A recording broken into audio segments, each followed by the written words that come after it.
So whenever you can start. I think it's good. Awesome. So thank you very much, everybody, for coming. My name is Urban, and I'm working with Zero Expert. So today, what we're going to do is we're going to have a look at what we are doing, as well as the general overview of what the space looks like. So this gentleman here actually spoke here a few weeks ago, and he presented a few data points, what's happening with collectibles and how the market conditions look like. I get to talk to quite a lot of people lately, so I think I've got quite some nice insight about where the space is moving, what's going on, and I'd really like to share this as well. So everybody probably knows this guy.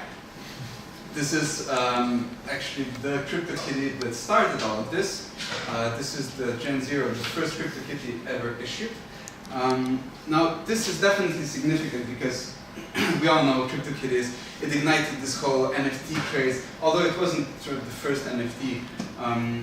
Back in a few months ago, when a friend of mine went to Consensus in New York, we actually met this guy who wrote a white paper for NFTs on the Bitcoin blockchain just after Satoshi published his paper. And I hope I get to convince him to actually publish these writings because it's actually insane. He's got everything written down on hand. But what I'm trying to say is this is by far not the first case of NFTs. But what these guys did, hello. What these guys accomplished is they popularized unique digital representations. So for the first time, we got unique digital assets, being able to send them over, being able to trade them, and this is something really, really worth noting. Now, what happens later on is this. This is just a fraction of what we see on OpenSea. I actually went to OpenSea and I copy-pasted all of these icons for this. What we have here is just a bunch of collectibles. And what a lot of people did, which is sort of quite intuitive in my mind, a lot of people copied what CryptoKitties did. So not just copied in the sense we're going to do the same thing, they actually copied the whole code base and everything that they're using. Before this talk, I was browsing around on the internet, and there's an article, launch your CryptoKitties copy in 20 minutes.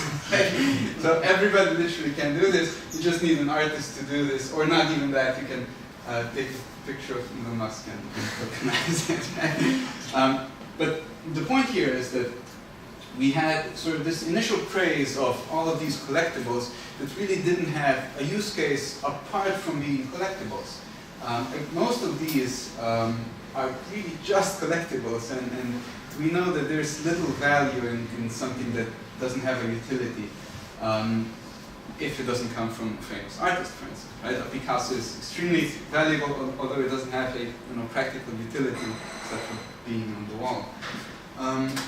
But what is important here is that gaming is something that we have seen throughout history being a catalyst for new technologies. And apart from all of these collectibles and the simpler things, we actually have a few more important cases. Decentralized, you all know them as the VR thing on Ethereum. Ember Swords, not launched yet, but Ember Swords is the first MMORPG using NFTs. And to be honest, this is by far my favorite. It's Plague Hunters for PlayStation. They are so the studio in the background, they've launched I think 5 or 10 games for PlayStation. And Plague Hunters is the first one that uses NFTs, and this is actually just it got approved by Sony, so this is going to be launched very, very soon.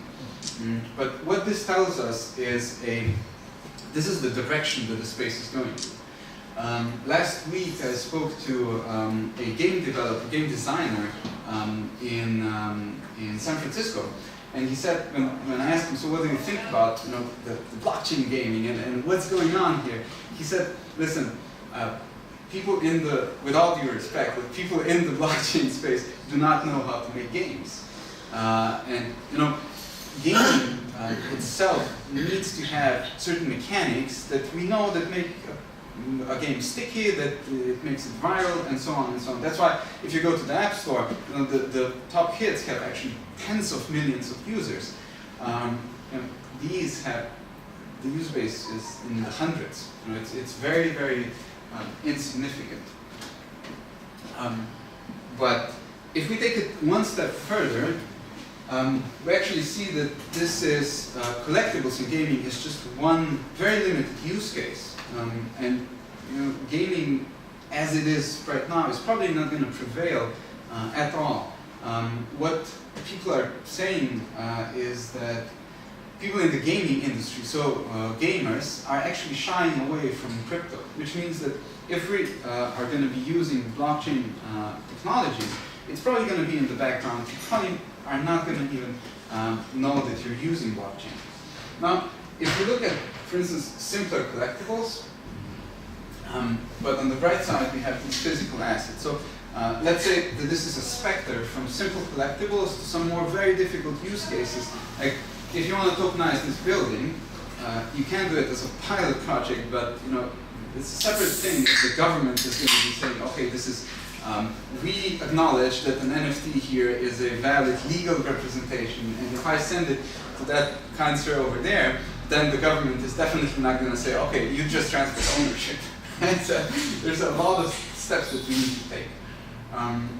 So I listed just a few because in reality, and to be very honest here, nobody knows which of these use cases is actually going to prevail. You know, it might be that CryptoKitties remains the only use case for NFTs. And I'm actually not joking. This actually might be true, that simple collectibles might remain the only use case for NFTs. Now, I'm actually pretty bullish on all the other things, but you know, we don't know. Time will tell.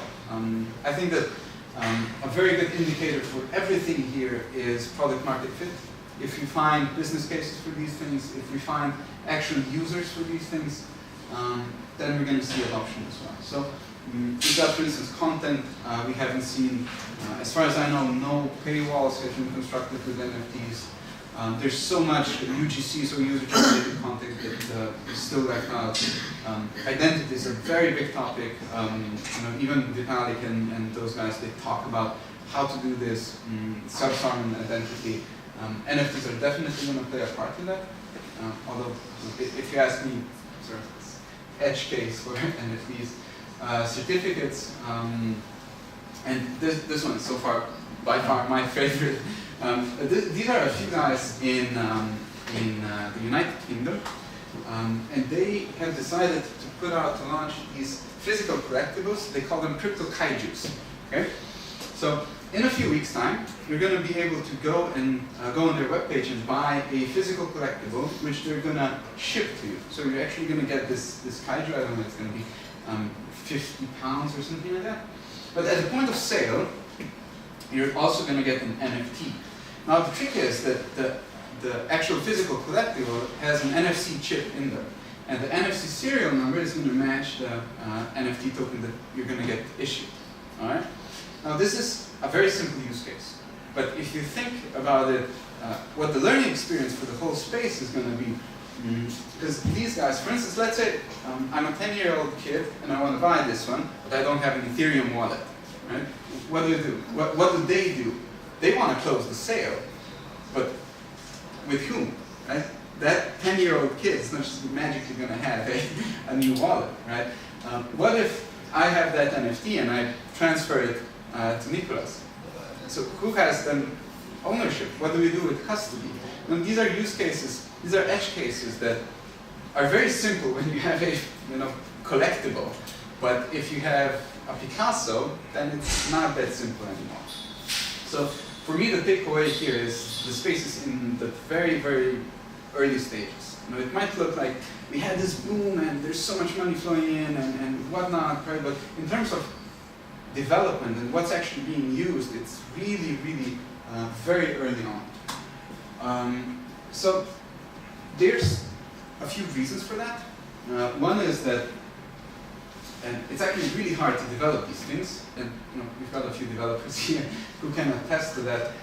But imagine that you're a traditional developer, that you've been using web development frameworks, and suddenly your company says, oh, you know what, we're really excited about this blockchain thing. Could you incorporate it? Could you put it into our product? This guy literally has 4 to 8 months of experimenting and trying out things and learning before he's going to be able to do stuff. Which means that the developer experience itself is pretty bad right now. It's not ideal. It's not very lean and agile.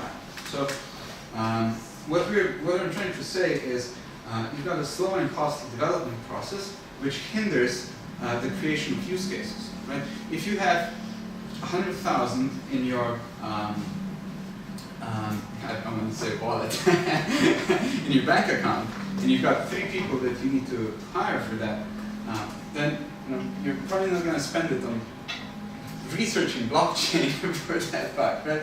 You want them to put out products. So we've got this 2-stage process that is hindering the space. The first being able to onboard more developers and more knowledge, and then create the actual applications and end-user applications, which is also hindered with poor user experience.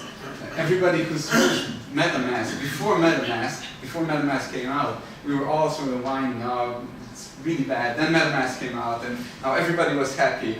And now everybody's sort of, we should move on. Let's create something a bit simpler.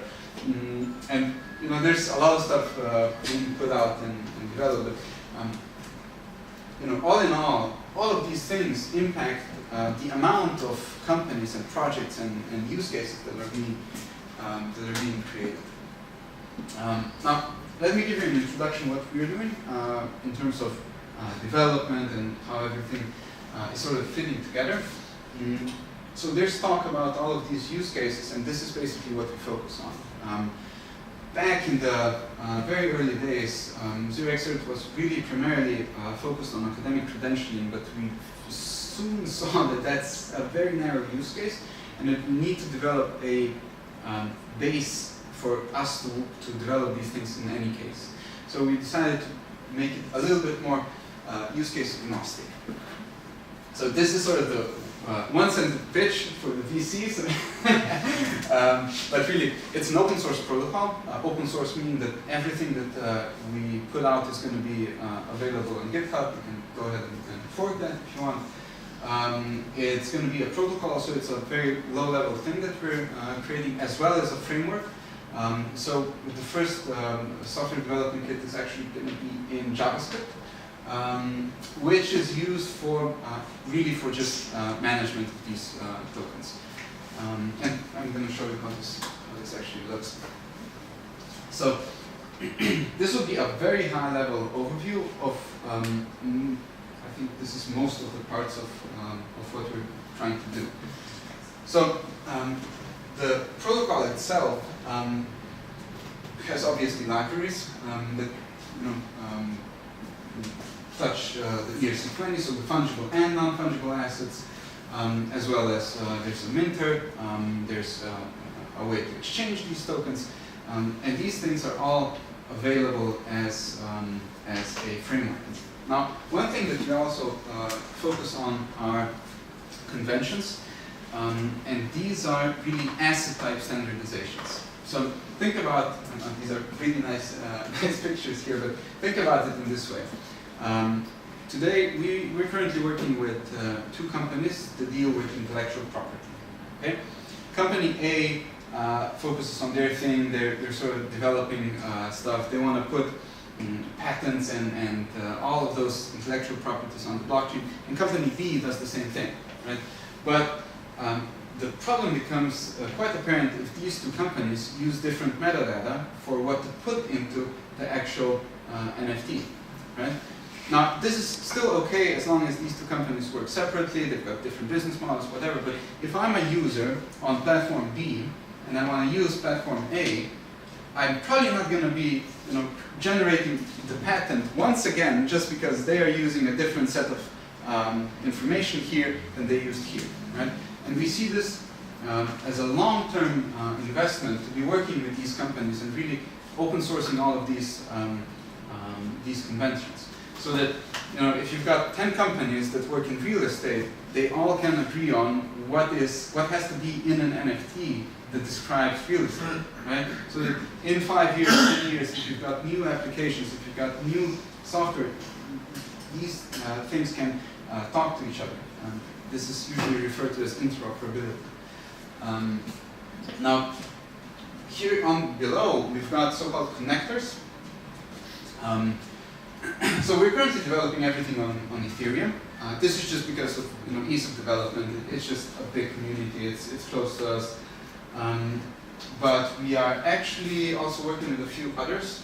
So OneChain is an officially signed partner, which means that we're going to be transferring everything that we do also to the One network. This is because OneChain has a few additional functionalities that Ethereum currently doesn't have. Primarily that being cross-chain functionality, that we spoke about, and a private network. Now, as I said, we try to be use case agnostic. I don't know what's going to happen in 2 years, in 3 years, in 5 years, right? I can see a few use cases that require cross-chain functionality in any case. I think that's off the table. But private networks, for instance, I'd love to see something like this on Monero or on any of the other private networks. Just the fact is that some records and some transactions shouldn't be public. That's just how it is, right? And this having everything public can hinder adoption in certain cases. But we shouldn't be judging that, right? We shouldn't be saying, no, you shouldn't be doing that. Blockchain is an immutable public ledger, and that's it, right? Deal with that.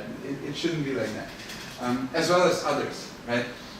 Now, this is simpler said than done, but the idea is to have the same infrastructure on different blockchains, just because this really is a hedge against risk for us. If Ethereum falls for any reason, then we shouldn't die with it. That's how simple it is.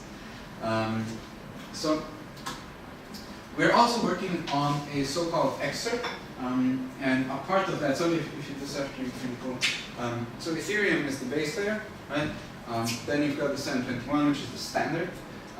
Then this is, I'd say this is the product. Excerpt is the product.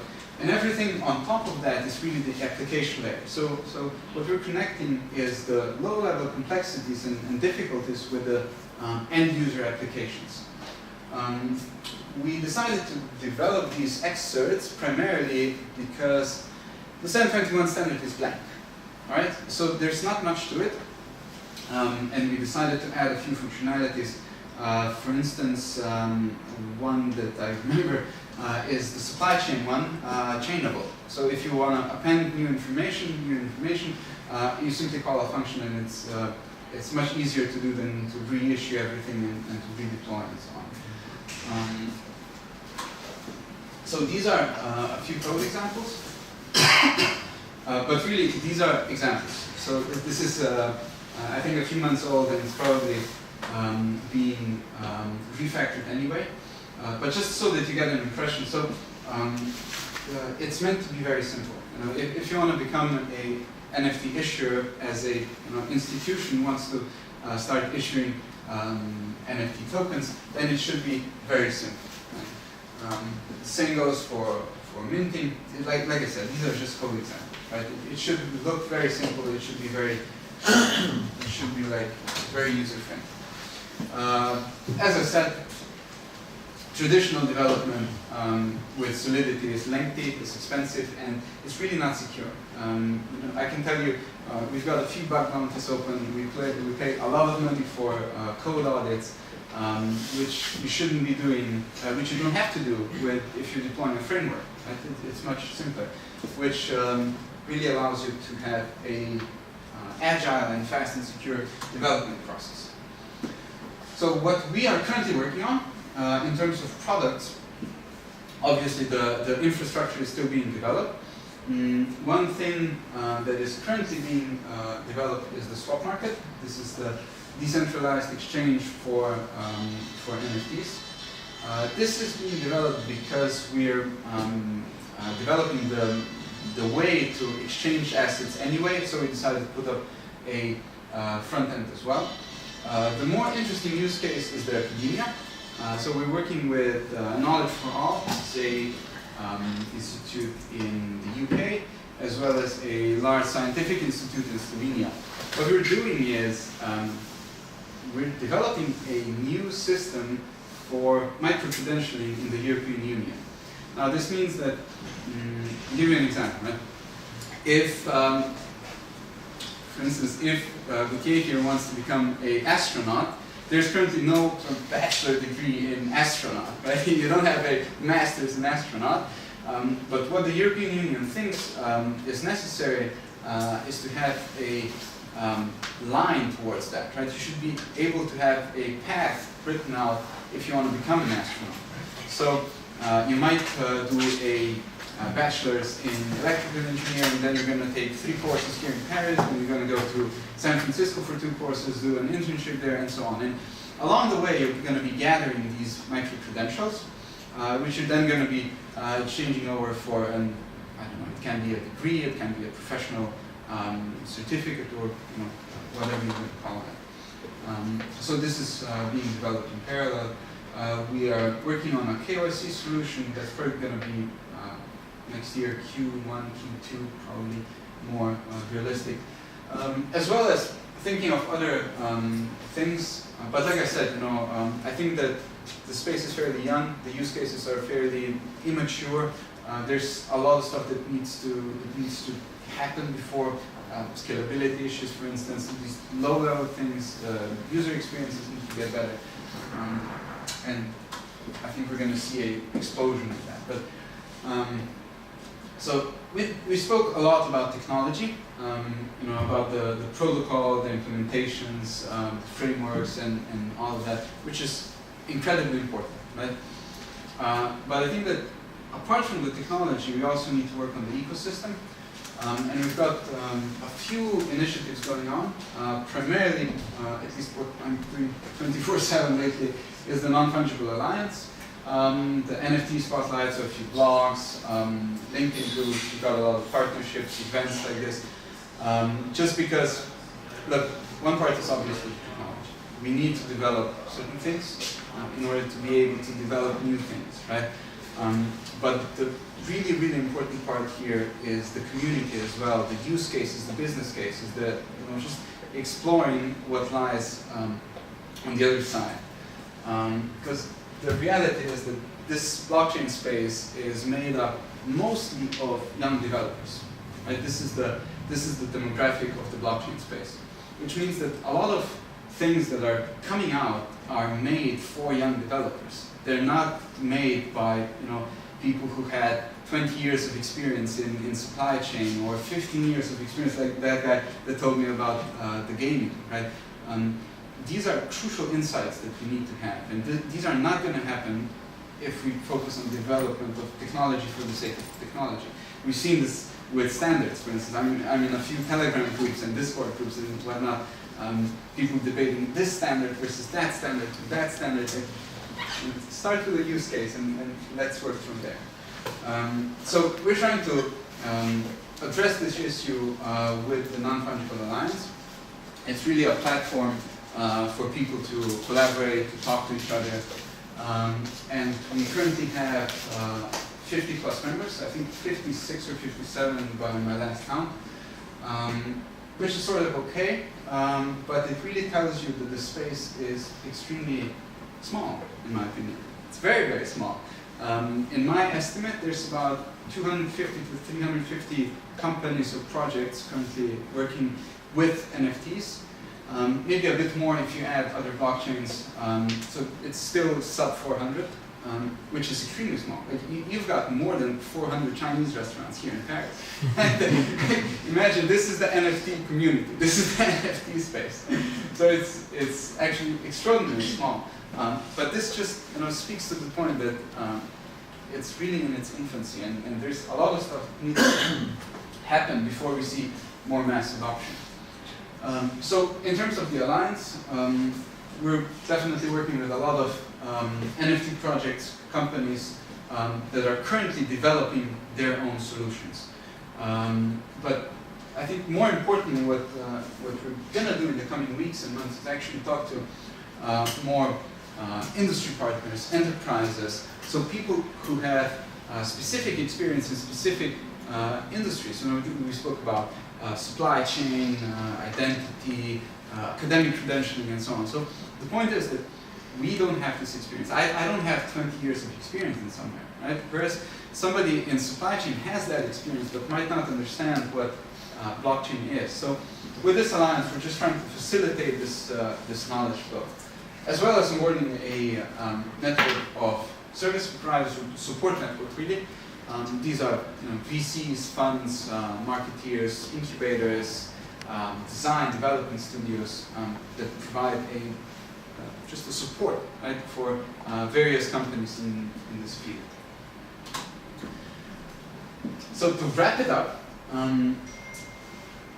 in the past 2 to 3 weeks, I had about 100 to 120 calls with different projects, different companies ranging from extremely large to extremely small. And based on all those discussions, this is literally the takeaway that we have. So it's a small space, and the challenges are that also the user base is small. Right? Daily active users in the crypto space, and you guys are going to be fighting that, are in the tens, are in the hundreds. These are not millions of users that are using blockchain. These are not, this is very, very far away. If you look at, for instance, daily active users on Bitcoin or Ethereum, we've got a few million. Right? If we want to elevate this, we need an influx of people. But I think with the NFTs, we actually have a way to circumvent these markets so that not just financial people and speculators come in. We're actually going to get real users. Poor UX, we all know this. This is a plague that needs to be dealt with. What is really exciting is that there's so many new applications coming out that actually deal with this. I think a lot of stuff is still being developed. So 2019 is just going to be an amazing year for technology. And I am not kidding you. It is stuff that is currently being developed and going to be released in the next 4 to 6 months. It's just insane. And really, I hope once everything gets released that you're going to be as excited as I am. Next one, hype and speculation. I think this is a double-edged sword. Hype and speculation actually fueled a lot of early development.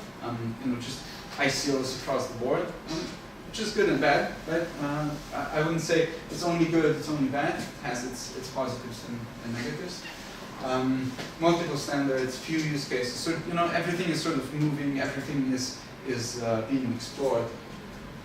But like I said, we're going to see a lot of better tools, better UX. Because of that, we're going to see more use cases. I hope we're still going to see hype and speculation. I don't think that's going to end. I think it should fuel the next wave. If that's going to be more institutional money, if that's going to be security tokens, that's just unclear. But I think a lot of good stuff is coming. A lot of really good use cases are coming out, and I'm actually really excited what's coming. So this will be everything from my side.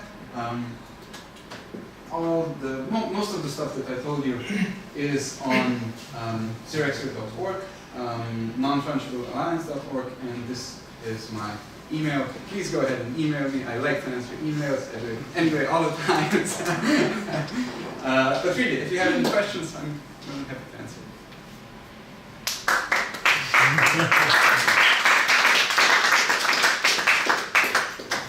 Yeah. So among the challenges that you've shown, what is the biggest challenge of them all? And regarding better UX, what are you seeing coming in terms of, what have you seen that will improve UX when it comes to using NFTs and interacting with them? So, what's the biggest challenge? What's the biggest challenge, and what are the best solutions you've seen? To be honest, I think UX is the biggest challenge. And I think once we solve not solve, but once we make, once we get away with a lot of friction, we're going to see an influx of users.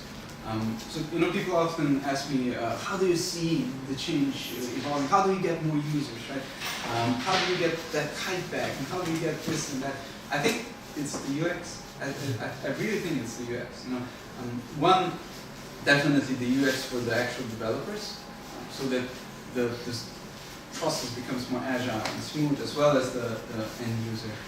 A few of the good UX solutions, for instance, Bitsky.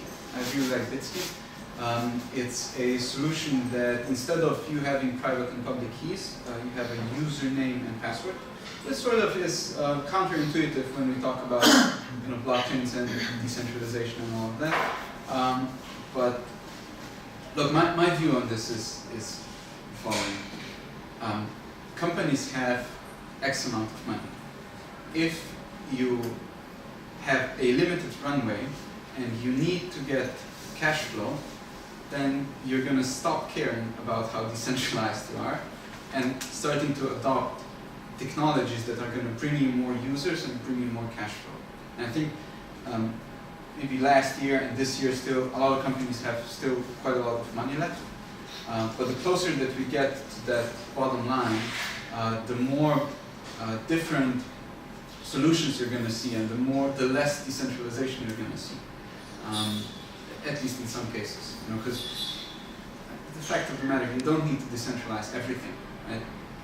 NFTs specifically, we need them for certain use cases, but not everything has to be decentralized. So I think Bitsky is a really good example of what's coming. So I was wondering if you could just talk a little bit more about those use cases, because I'm always very keen to know what you see as the best use cases or most bona fide use cases, or like, is anything actually working well? That like this, does any of this enable something that you couldn't do before? I mean, Gmail didn't win because it was a better user interface. It was a better UX than Yahoo or anyone else. It wasn't. It allowed for more use cases. Yeah. I'm kind of curious, like, what in this space, what use cases are you seeing? What's now possible that wasn't possible before? What's on the horizon? Yeah, I think you've touched upon a topic that is quite hot right now. Everybody's sort of looking for what's that use case and what's that use case, and I think what is exploding right now, what I saw, is art. I think the connection to physical art is one of the more feasible ones when you try to connect a digital asset to a physical one. I think that's just probably 20 companies doing something with art. Physical art or digital art? Physical. The connection between physical and digital. Why? I think the biggest use case for this is fractional ownership. I really think that once we get rid of all of that hype and ideological hype as well, fractional ownership is actually a really good use case. What do you say, fractional? Fractional ownership. Fractional. So that now you own a Picasso, right? But now you can own 5% of that Picasso. I think that's a good use case. That's sort of a combination between utility, maybe security in some case, and NFT. I think identity is a good use case, but needs to sort of get explored a little bit. I don't think that we're going to see identity being solved in the next 6 to 12 months. It's a bit too hard to do that. I think gaming, to be honest. Gaming is easy. Gaming is the easiest one to adopt these things in a non-intrusive way. So for instance, the PS4 game, Plague Hunters, right? They're going to on-ramp like 1 million users, literally, just because so many people are playing this. And I think that's going to open doors to new use cases. But this is a phase of exploring. This is a phase that we're going to see a lot of failure in the coming 2 to 4 years. I think most of the companies are going to fail. And not being a pessimist, it's just, this is just how it is. You know, if you look at the VC system, out of 100 companies, how many survive? Right? I think we're going to see the same sort of MO, but it's going to be a bit more public, just because the crypto space tends to be a bit more public. Why don't you post everything to GitHub? Why haven't you posted something on social media for the past 15 minutes? You know? But the demand for being transparent towards the users is a little bit bigger. So I think once the companies are actually going to fail, we're going to feel it a bit more. Just to come back on playing hunters. So what aspects of the games or NFTs is the items, and how is the game dealing with blockchain interaction with play? I don't know, to be honest. I don't know. I don't think that they actually published all the specifics, how everything is going to work. I did reach out to them, so we'll see. Okay, cool. I can let you know. Yeah, really interesting. Yeah, for me as well. Like, I don't know how they're going to solve you not having a wallet. I mean, maybe they're gonna. Of course, they're going to have custody over that. They're Of gonna course. deal with it. Yeah. First, maybe you can play with it. Yeah, and that's. I really think that's sort of the direction that we're going. You know, because, like I said, you know, if the guys with physical collectibles have a 10-year-old kid that wants to buy that collectible, they're not going to deny the sale just because the guy doesn't have a wallet. Right? They're going to hold custody over it, and he's going to be able to redeem it at any time. Yeah, I think that's the easiest way to do it. Yeah.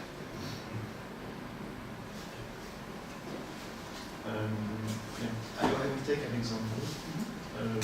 I use crypto platforms like non-origin or super rare, where you can buy and sell digital art on the Ethereum blockchain.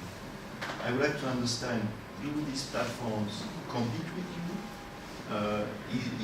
Is there an articulation between what you are doing and what they are doing? Is there some overlap?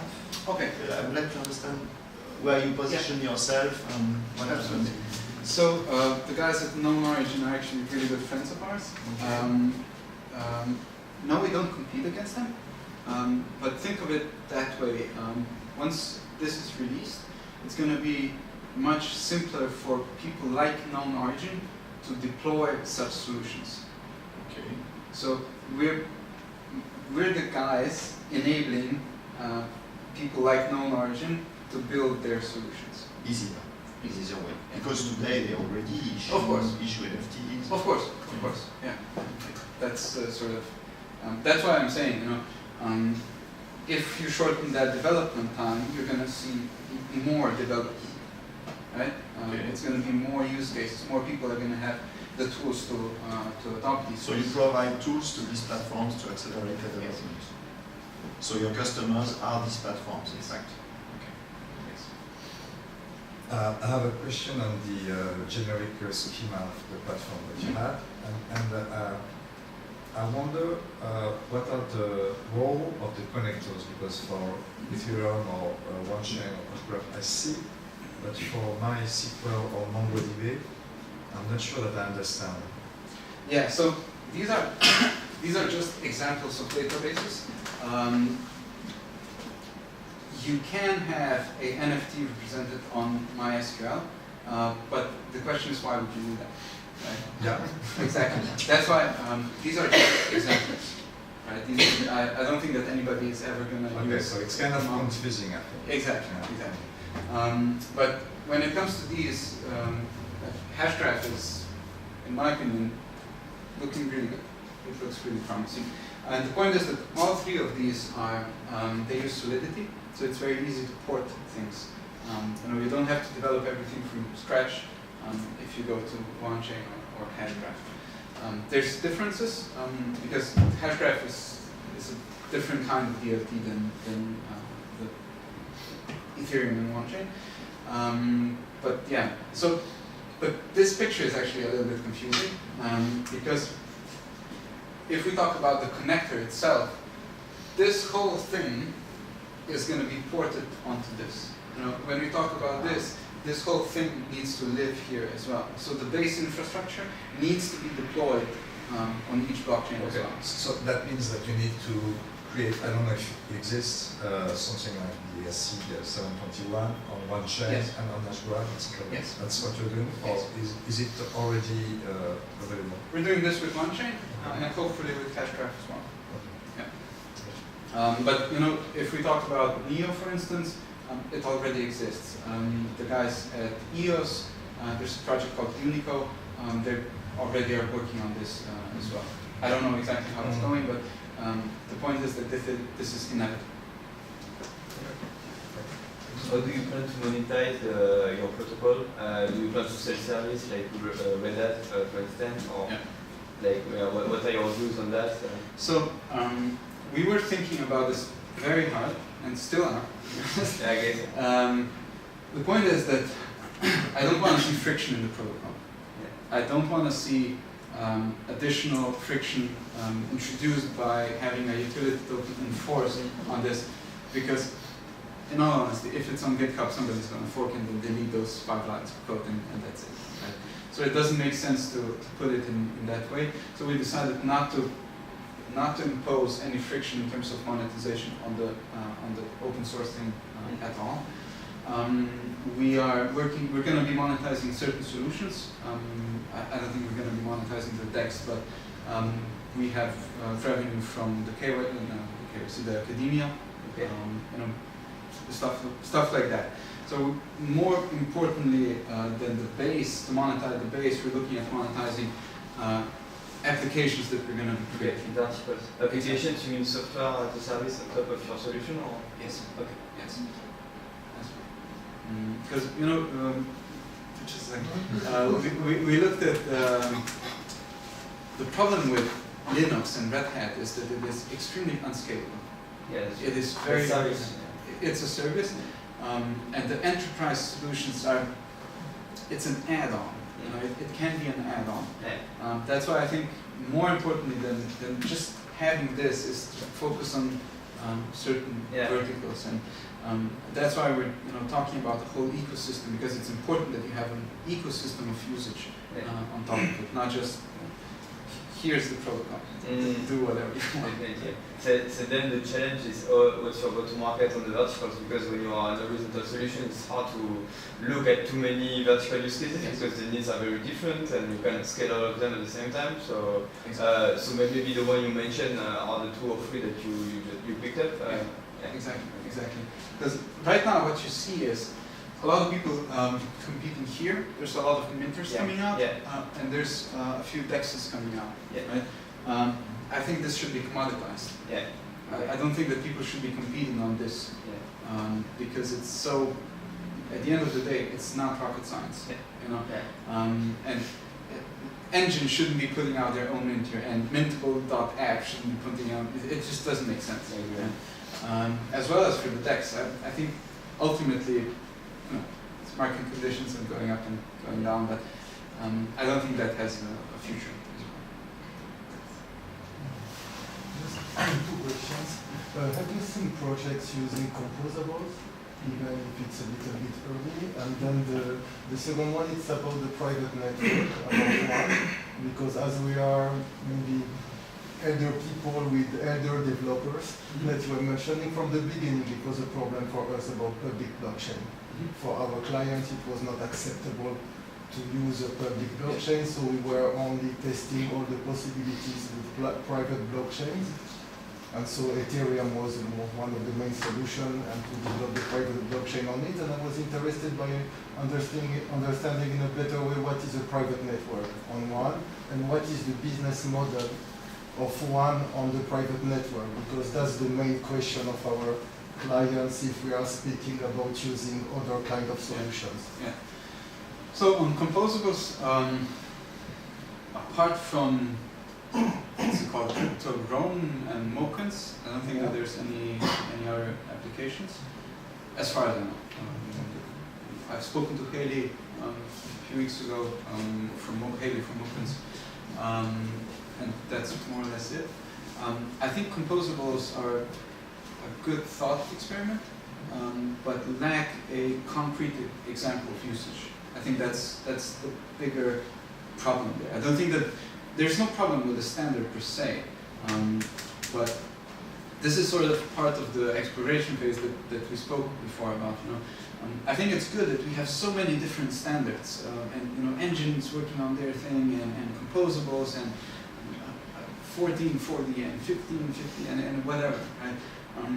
But what's going to happen down the road is most of these are not going to prevail because there's not going to be a use case for that. So we were actually working with Will for 721, Will and Tricken for standardizing the 721, and part of the application process to become a standard is to present 5 or more use cases, right? So now think about that, how few use cases are for all of these standards that exist right now. If they can't come up with 5 applications that would use this, then I don't see a point in that. But to that end, it could change. I'm not saying that it won't. It's just right now that's how it looks. But in any case, I think I'm actually really happy that we have 2 standards now, one for the fungible and one for the non-fungible, so that companies can grip onto something. Because if you're a business and if you're a crypto business, you've got risk everywhere. You're overexposed on everything. But you can't be overexposed on the basic knowledge that you're using. That's just overkill. So I think it's good that we have this, and I think it's also good that people are exploring. But for the private networks, yeah, absolutely. I don't think that big corporations are going to be using public ledgers. No, it just won't. Maybe for a part of their solutions, but primarily for, if you're a huge enterprise and you need a blockchain for inside the company, then obviously you're going to use Hyperledger. There's and I don't see a problem with that. The potential of public blockchains is immense, but I think only in certain use cases. Because we spoke, for instance, about KYC and identity. Like once your identity is tied to a certain wallet, and that wallet is then tied to, I don't know, you've got 5 services on there, you're going to have subscriptions with crypto, you're going to have, I don't know, porn sites. Do you want to have a porn site connected to your crypto wallet? I wouldn't. I mean, but this is the reality, right? I mean, look, Google login and Facebook login, these are identities, right? I've got LastPass, for instance, for all of the passwords, right? And I was checking last time how many times I used my Gmail account to sign in. I think it's like 100 services that I sign in. I wouldn't want this to be tied to my public wallet, right? So I think there's this balance that we need to find between what's actually necessary and what is just not necessary. That's why, speaking about on-chain, and I'm not completely, I'm not a deep expert on this, but they have part of the functionality of the network is that you can have it either public or private, right? And I see a use case for certain sensitive data that it's better if it's private. Right? For instance, medical records, certain things tied to identity, it's better that that's private. Right? So just having that option so that people can choose and see where that leads them is probably better than having just everything needs to be public, decentralized, that's it, deal with it. I don't think that's okay. I have another question. I have crypto collectibles on the Ethereum blockchain, but I have also crypto collectibles on the Bitcoin blockchain. Yeah. Will you play in this space, or will you be limited to the Ethereum universe? Okay. So Bitcoin. Because Bitcoin is important. Yeah. No, I agree with you. I absolutely agree with you. The fact is that Bitcoin currently doesn't support smart contracts, and with that, we don't have an NFT case. At least not in that There is sense. counterparty protocol? Yes, exactly. There's solutions being built. So what? That's why I really like on-chain is they have cross-chain functionality. right? So it would be through one chain that we would. Yeah, exactly. Provide the So, solution. and we spoke before about this. I think if you look in the future, 5 to 10 years, it's true, yeah, for me. Okay.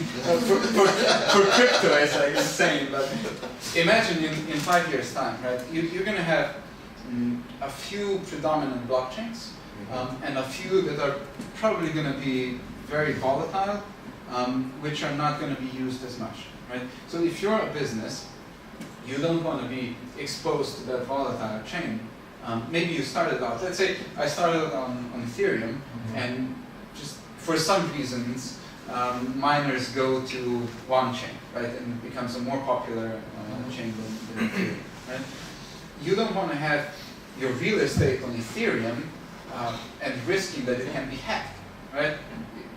That's just not going to fly. Useless. Exactly, and you need that capability to port stuff over to more dominant blockchains, right? And I think one chain having this cross-chain capability actually fuels this. Right? So for you, one chain is the solution at this stage.